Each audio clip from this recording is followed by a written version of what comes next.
Video सुनने वाले सभी भाई बहन को प्रभु यीशु स्वर्गीय आशीष दे, आमीन।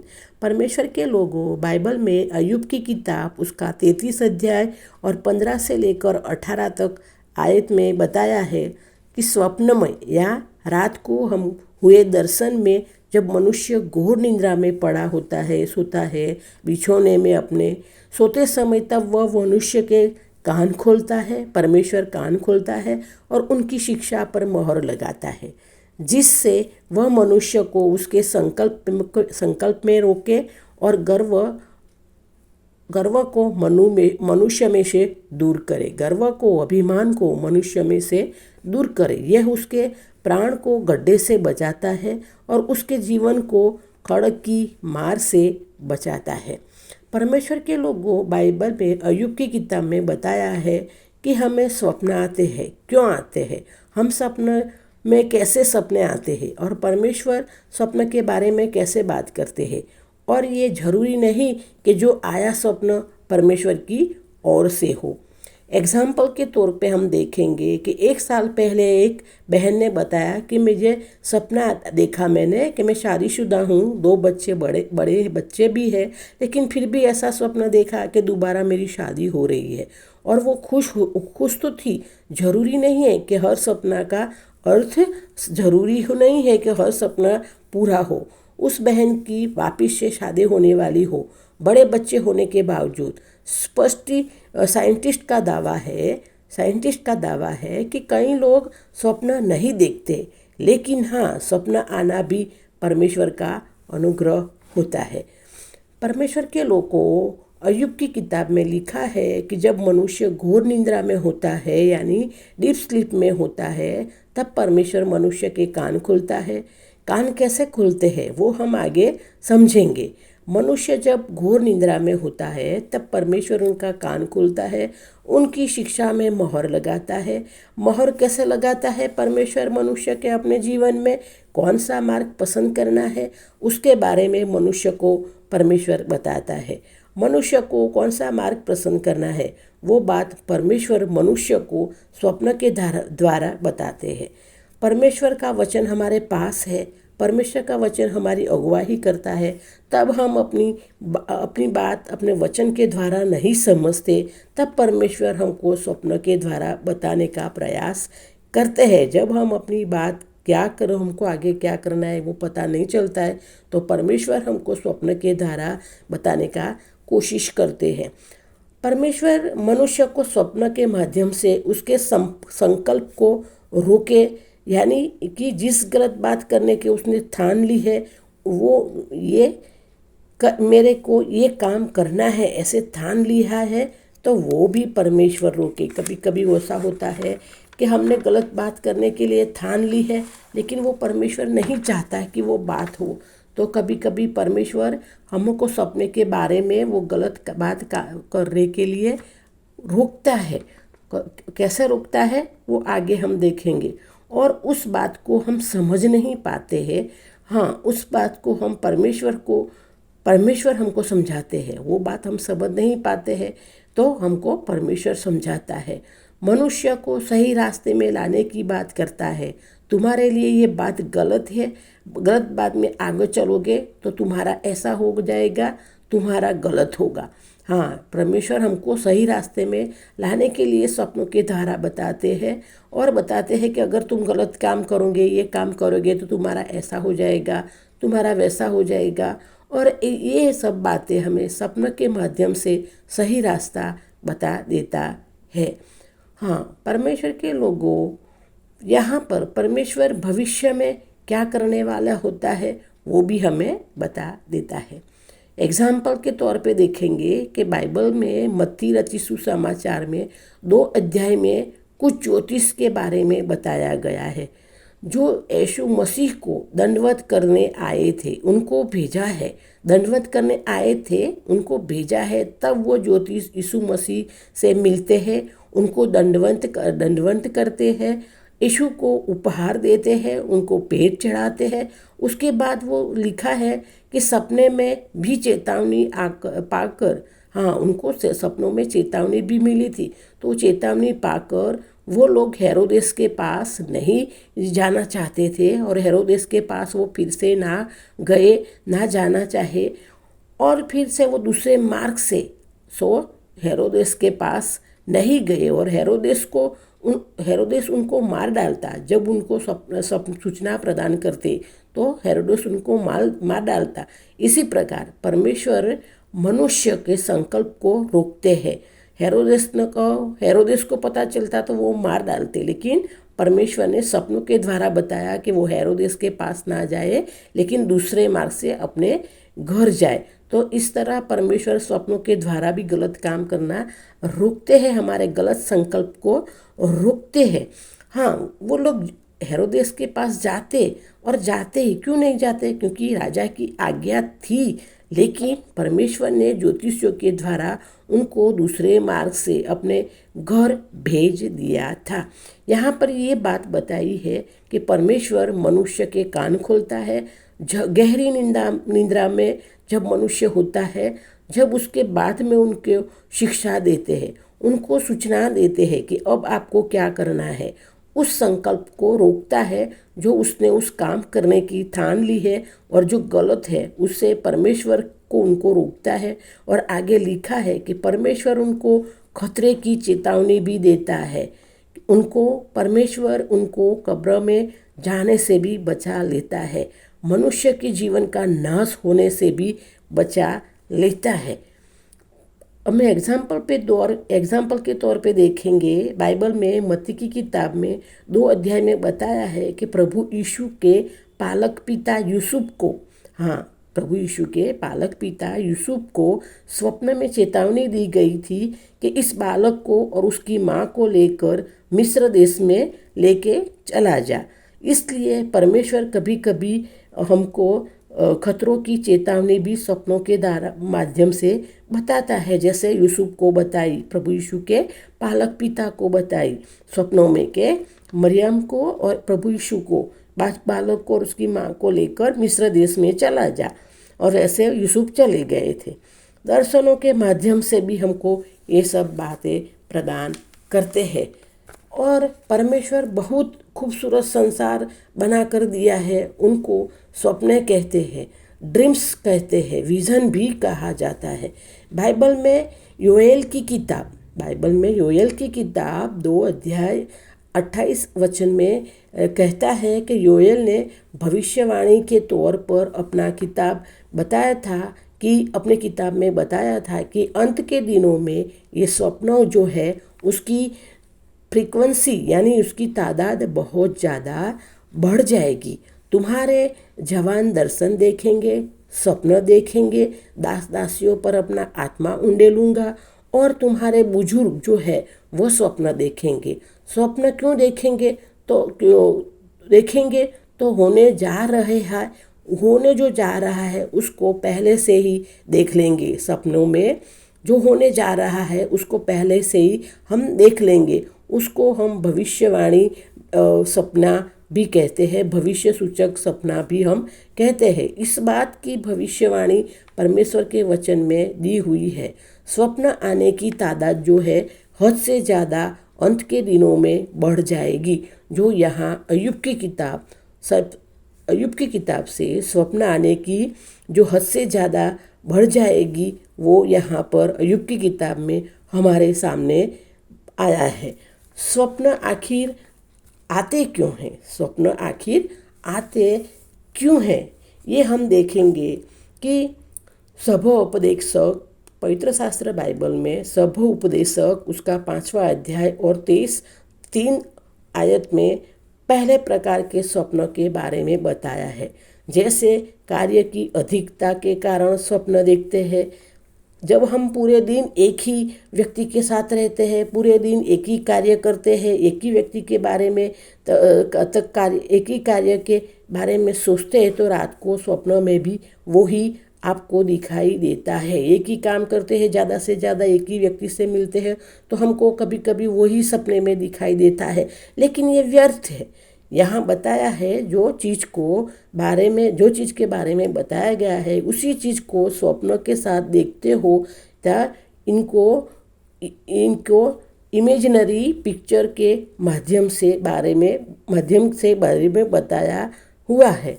यहाँ सभोपदेशक बताता है कि वह चीज़ आप देखोगे जो दिन भर आपने की है, दिन भर आपने देखा है, वही आप देखोगे। जो हम बहुतायत से देखते हैं वो लेकिन व्यर्थ होता है वो। हाँ, परमेश्वर के लोगों दूसरे प्रकार के स्वप्नों में सभोपदेशक यानी सुलेमान थोड़ा ज़्यादा महत्व देते हैं। बाइबल में सभोपदेशक 5 अध्याय और उसकी 7 आयत में अध्याय में दूसरे प्रकार के स्वप्न के बारे में बता दिया कि स्वप्न क्यों आते हैं। परमेश्वर कान खोलता है, स्वप्नों के द्वारा परमेश्वर शिक्षा पर मोहर लगाता है, सूचना देता है, बताता है कि सही मार्ग कौन सा है, गलत डिसीजन लिया है उससे परमेश्वर हमको रोकता है और खतरे की चेतावनी भी परमेश्वर हमें देता है। बाइबल में सभोपदेशक उसका 5वां अध्याय और 7 आयत में एक महत्वपूर्ण बात लिखी है दूसरे प्रकार के स्वप्नों के बारे में कि स्वप्न क्यों आते हैं। अय्यूब की किताब में दिखाया है कि परमेश्वर कान खोलता है, मोहर लगाता है, सूचना देता है कि सही मार्ग कौन सा, गलत मार्ग डिसीजन लेने के बारे में परमेश्वर रोकता है। पर सभोपदेशक 5 और 7 क्योंकि स्वप्नों की अधिकता से व्यर्थ बातों की बहुतायत होती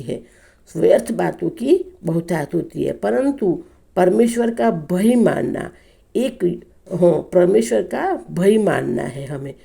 एक यहूदी ग्रंथ भी कह सकते हैं आप। हाँ, तो एक यहूदी ग्रंथ यानी यहूदी ज्ञानी पुरुष कहते हैं कि जब आप बुरे सपने देखते हैं, बुरे सपने आते हैं तो लोग डर जाते हैं कि जब सपनों में देखते हैं कि मम्मी पापा मर जाते हैं, या तो फिर आप पूरी तरह व्याकुल हो जाते हैं, पूरी रात व्याकुल रहते हैं और जब आप उठते हैं तब भी आप व्याकुल होते हैं क्योंकि बुरा सपना आया है, कोई ना कोई घर का परिवार का मर गया, ऐसे सपना आया है तो स्वाभाविक सी बात है हम दुखी होंगे पूरे दिन। तो इसी तरह हम व्याकुल होते हैं, काम नहीं कर पाते। इस बात को सुलेमान ने सभोपदेश में बताया है कि हम इसके बारे में कैसे स्वप्न देखते हैं। व्यर्थ बातों की बहुतायत होती है। यहूदियों का ग्रंथ में कहा है कि जब लोग बुरे सपने देखते हैं तो उठकर प्रार्थना करते हैं, ऐसा मत होने देना, वैसा मत होने देना, और मन्नत भी मानते हैं। मैं इतना दान दूंगा, व्यर्थ बातें बोलते हैं। कभी कभी सपना आता है बुरा तो हम डर जाते हैं और फिर उठकर प्रार्थना करते हैं, प्रभु से रिक्वेस्ट करते हैं कि प्रभु मैं प्रार्थना करूंगा, प्रभु में बने रहूंगा, मैं इतना दान दूंगा, लेकिन जो गलत सपना आया है वो पूरा ना होने पाए। ऐसे भी हम करते हैं और कभी कभी हम मन्नत भी मानते हैं। हाँ, तो मैं इतना दान दूंगा, ये सब बातें हम बोलते हैं जो व्यर्थ है। लेकिन हकीकत में परमेश्वर ने जो सपना दिखाया, क्यों क्या करना चाहते हैं वो लोग नहीं समझते। हाँ, परमेश्वर जब हमको सपना दिखाते हैं तो हम नहीं समझते, हम कंफ्यूज हो जाते हैं कि क्या बात है, क्या समझे हम इसको। हाँ, यहूदी ज्ञानी पुरुष सभोपदेशक वचन में कहते हैं कि आपको बुरा सपना आए तो परमेश्वर आपके जीवन में 3 चीज़ों की मांग करते हैं। जब हमको बुरा सपना आते हैं तो इसका मतलब परमेश्वर हमसे 3 चीज़ों की मांग करते हैं। पहली है कि परमेश्वर चाहता है कि आप प्रार्थना करें। जब बुरा सपना आए तो पहले ही बात यह है कि हमें प्रार्थना करनी है। परमेश्वर चाहता है कि आप दान दें और आप जो जीवन में गलत काम कर रहे हैं उनका पश्चाताप करें और वो दोबारा काम करने की दोबारा काम न करे, ऐसा पाप ना करे, उसका वचन प्रभु को दे।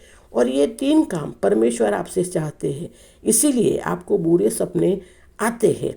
परमेश्वर आपसे 3 चीज़ मांग रहे हैं, प्रार्थना करें, अपने पापों का पश्चाताप करें, दूसरों की मदद करें और दान दे और दोबारा ऐसा पाप ना करे, ऐसा प्रभु को वचन दे। ये 3 चीज़ परमेश्वर आपसे मांग रहे हैं। बुरे सपने देखने के बाद जब हम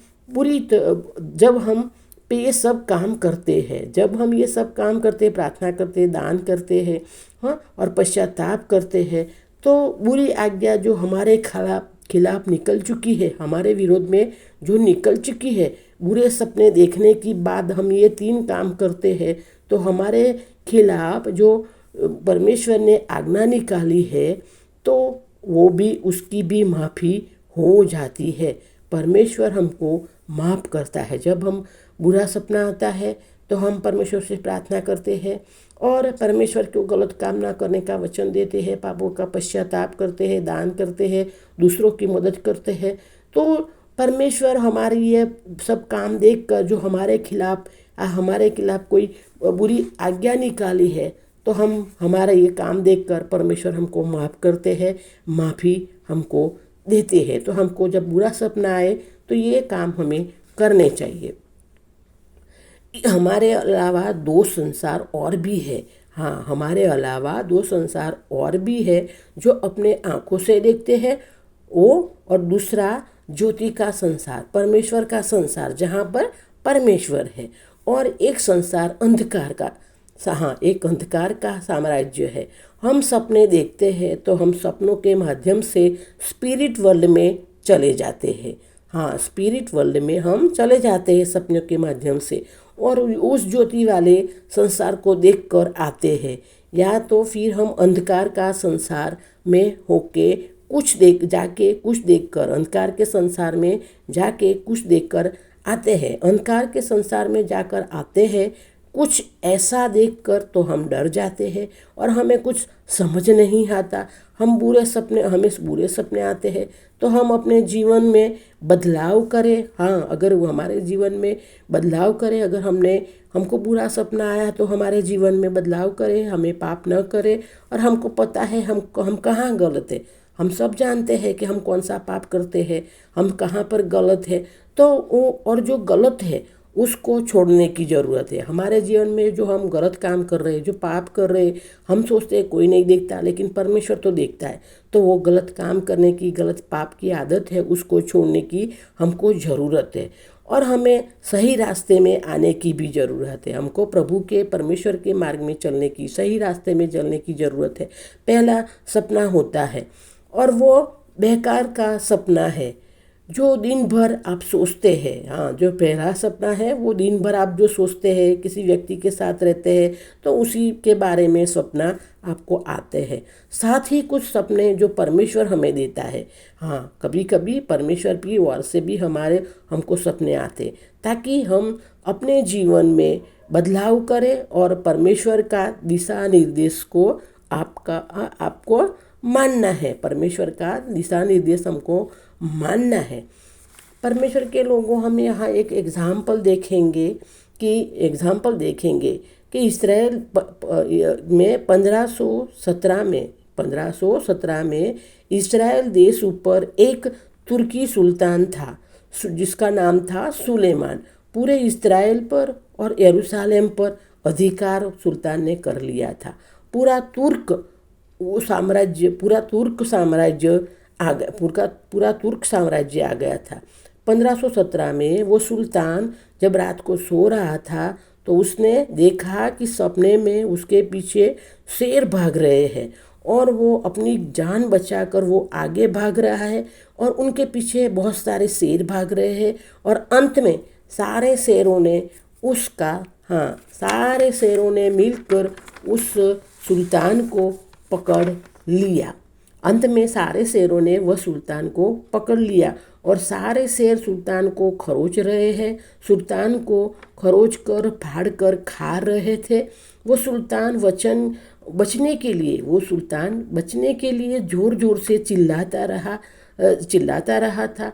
इतने में उसको एक आवाज़ सुनाई दी। वो शेर उसको खा रहे थे सुल्तान को, और सुल्तान बचने की कोशिश कर रहा था, और वो भागने की भी कोशिश कर रहा था, लेकिन शायद वो सारे शेर उसको फाड़ कर खा रहे थे। और उसी में उसको एक आवाज़ सुनाई दी, और वो आवाज़ कह रही थी कि अगर तुझे शेरों से बचना है तो यरूशलेम की दीवार फिर से बनवा, क्योंकि यरूशलेम की दीवार वो पूरी तरह टूट गई थी, क्योंकि रोमन सेना ने क्रूजेड्स ने और मुस्लिम की लड़ाई के बीच यरूशलेम की शहरपनाह थी, जो दीवार थी वो पूरी तरह नष्ट हो चुकी थी। और सुल्तान सुलेमान जब उठा तो अपने मंत्रियों को बुलाया और उनको कहा कि मैंने ऐसा सपना देखा है। उसने उस सपने को हल्के में नहीं लिया, हल्के में उस सपने को नहीं लिया और उसने आदेश दिया कि यरूशलेम की शहरपनाह को, यरूशलेम की दीवार को फिर से बनवाया जाए, वापस बनवाया जाए। यरूशलेम की शहरपनाह को आज भी आप यरूशलेम इस्राएल जाए तो यरूशलेम की प्राचीन दीवारें जो सुल्तान सुलेमान ने बनवाया था, उस दीवार में एक दरवाज़ा बनाया था, एक फाटक ऐसा बनाया था और उस फाटक को शेर वाला फाटक या शेर वाला गेट भी कहा जाता है। और क्यों कहा जाता है? क्योंकि उस फाटक पर शेरों की नक्काशी करवाई थी सुल्तान ने, और इस बात को बताने के लिए कि खुदा की ओर से, परमेश्वर की ओर से मुझे सपना दिखाया था, स्वर्ग से मुझे आदेश दिया था कि मैं यरूशलेम की प्राचीन दीवार फिर से बनवाऊं, और सुल्तान ने स्वर्ग की आज्ञा को पूरा कर दिया। कभी कभी बुरे सपने जो होते हैं वो स्वर्ग की ओर से दिखाए जाते हैं। परमेश्वर और कोई मांग भी रख जाते हैं सपनों के द्वारा कि आपको ये काम भी करना है। हाँ, स्वप्नों के द्वारा आपको ये काम भी करना है। परमेश्वर आपके साथ मांग भी रखते हैं कि आपको ये काम करना है, वरना आपके साथ ये हो सकता है या वो हो सकता है। इसी तरह सुल्तान स्वर्गीय आज्ञा को उसने पूरा किया था। परमेश्वर बुरे सपने दिखाकर हमसे ऐसी मांग करता है। परमेश्वर हमको बुरे सपने दिखाकर ऐसी मांग करता है, उनके पसंद के काम हमको परमेश्वर करवाता है और हमें करना भी पड़ता है। तीसरे प्रकार के सपने जो होते हैं वो भविष्य सूचक सपने कहा जाता है। तीसरे प्रकार के जो सपने होते हैं वो भविष्य सूचक सपने कहा जाता है। भविष्य सूचक के सपनों की तादाद अंत के दिनों में ज़्यादा बढ़ जाएगी। अंत के दिनों में भविष्य सूचक की सपने ज़्यादा बढ़ जाएंगी। अंत के दिनों में प्रॉफिटिक ड्रीम्स आएंगे। भविष्य सूचक सपने अंत के दिनों में हद से ज़्यादा बढ़ जाएंगे। और ज़रूरी नहीं कि बुजुर्गों को ही सपने, भविष्य सूचक सपना आए, जवानों को भी आ सकते हैं, अधेड़ों को भी आ सकते हैं। और भविष्य सूचक सपने आज भी आते हैं। एग्जाम्पल के तौर पर हम देखेंगे कि एक पास्टर साहब ने एक सपना देखा था पास्टर साहब ने कि अपने घर की छत पर पास्टर साहब बैठे थे तो उनके सर पर ऊपर से बहुत सारे कबूतर उड़कर इधर उधर घूम रहे थे। उनके सर के ऊपर से कबूतर उड़ रहे थे। वो सपना भी था और दर्शन भी था। ज़्यादातर जैसे फिल्मों में और तस्वीरों में बताया जाता है कि पवित्र आत्मा सफ़ेद कबूतर के रूप में उतरते हैं, लेकिन पवित्र आत्मा उतरा था प्रभु यीशु के ऊपर, वो सफ़ेद कबूतर के रूप में उतरे थे। सफ़ेद कबूतर के रूप में यीशु मसीह पर उतरा था। पास्टर के सर के ऊपर से बहुत सारे कबूतर उड़ रहे थे और पास्टर हाथ में एक थाली थी। पास्टर के हाथ में एक थाली थी जिसमें कबूतर के पंख थे और कबूतर के पंख हो पास्टर साहब रोटी के साथ खा रहे थे और फिर उनकी नींद टूट गई। तो फिर उन्होंने देखा, पास्टर साहब नींद से उठे तो उनको उल्टी हो रही थी। और क्योंकि पास्टर साहब ने ऐसा देखा था कि सर के ऊपर से कबूतर उड़ रहे और वो रोटी के साथ कबूतर के पंख खा रहे थे। पूरे दिन पास्टर साहब को ऐसा होता रहा, लेकिन ये सपना याद करके उल्टी सा उनको पूरे दिन होता रहा। बाद में पता चला कि परमेश्वर ने पास्टर को भविष्य सूचक सपना दिखाया था। फिर पास्टर ने वचन का ऐसा प्रकाशन किया, पास्टर ने वचन का इतना सुसमाचार सुनाया कि यानी कि परमेश्वर का वचन और कबूतर को पंख यानी पवित्र आत्मा दोनों को मिलाकर मैं खा रहा हूँ। परमेश्वर का वचन उन्होंने इतना सबको सुनाया तो ऐसा लगा कि पवित्र आत्मा और कबूतर दोनों को मिलाकर मैं, यानी पवित्र आत्मा, परमेश्वर का वचन और कबूतर के पंख यानी पवित्र आत्मा दोनों को मिलाकर खा रहा हूँ। उसके उन्होंने परमेश्वर का वचन का प्रकाश इतना सारा दिया कि इज़राइल में इतना सारा प्रचार किया कि बाद में क्यों किया, परमेश्वर ने मुझे यानी पास्टर ने अपने वचन से भर दिया था और भविष्य सूचक सपना था। ये पास्टर का ये सपना था, भविष्य सूचक सपना था। फिर ये सपना आने के बाद उन्होंने बहुत सारा परमेश्वर का सुसमाचार इज़राइल में सुनाया और अभी भी वो सपना पूरा कर रहे हैं। परमेश्वर का वो सुसमाचार सबको अभी भी सुना रहे हैं, अभी भी परमेश्वर का काम वो कर रहे हैं। तो परमेश्वर ने स्वप्न के माध्यम से उनको ये बात बताई थी। परमेश्वर ने पवित्र शास्त्र बाइबल में कहा था कि भविष्य सूचक सपने आएंगे, भविष्य सूचक सपने आएंगे। परमेश्वर ऐसे सपने हर एक व्यक्ति को प्रदान करेगा, जिसका परमेश्वर को आगे की भविष्य की बात बताना मांगते हैं। उनको सपना आएंगे जिसको परमेश्वर आगे की बात बताना मांगते हैं और उनको समझाना भी मांगते हैं। आगे हमें क्या करना है, हमको क्या करने जाना है, ऐसे हमको परमेश्वर सपनों के माध्यम से बताएंगे। 3 प्रकार के सपने होते हैं। ज़्यादातर हम रात को देखते हैं। व्यर्थ सपने भी देखते हैं। व्यर्थ सपने जो पूरे दिन हम जिनका कोई सिर पैर नहीं होता, वैसे भी हम सपने देखते हैं। जो पूरे दिन हम जो एक ही काम करते हैं, एक ही चीज़ से मिलते हैं, तो ऐसा सपना होता है। तो वो वैसा सपना का कोई हाथ पैर नहीं होता है। लेकिन ऐसा सपना आता है, वो पहले प्रकार का सपना है जो व्यर्थ सपना कहा जाता है, जिसका हम समझ ही नहीं सकते। दूसरा सपना हम ऐसे देखते हैं कि परमेश्वर हमसे मांग करते हैं। दूसरा सपना ऐसा है कि परमेश्वर हमसे कुछ मांगते हैं, परमेश्वर हमें कुछ काम करवाना चाहते हैं, हमसे मांग करते हैं जिसको हम समझ नहीं सकते हैं।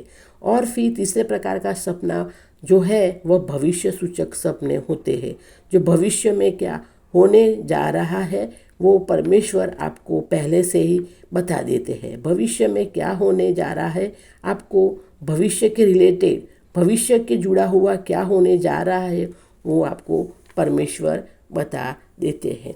तो परमेश्वर के लोगों, यहाँ हमने देखा कि सपने क्यों आते हैं और सारे सपने परमेश्वर की ओर से भी नहीं होते हैं और सारे सपने व्यर्थ भी नहीं होते हैं। कभी कभी परमेश्वर को हमसे काम कराना है, हमको कुछ मांग रखते हैं, तो परमेश्वर हमको सपने के माध्यम से हमको बताते हैं। बुरे सपने आते हैं तो उसके माध्यम से भी परमेश्वर हमको बताते हैं कि हमको क्या करना है।